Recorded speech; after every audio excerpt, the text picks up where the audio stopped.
Como desenhar um quadrado dentro de um círculo. Começa por desenhar o círculo. Divide o círculo em 4 partes iguais.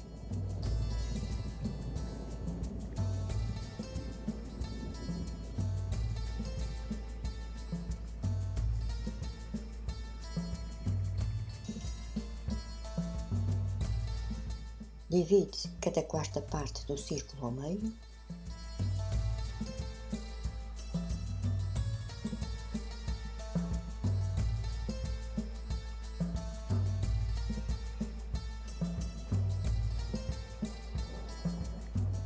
Une os 4 vértices do quadrado com a régua.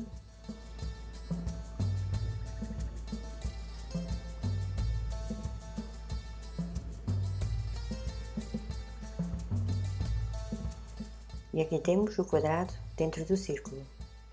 Podemos desenhar vários círculos e quadrados em sequência e formar assim uma mandala.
Obrigada por assistir o vídeo, deixa o teu like, o teu comentário e subscreve o canal.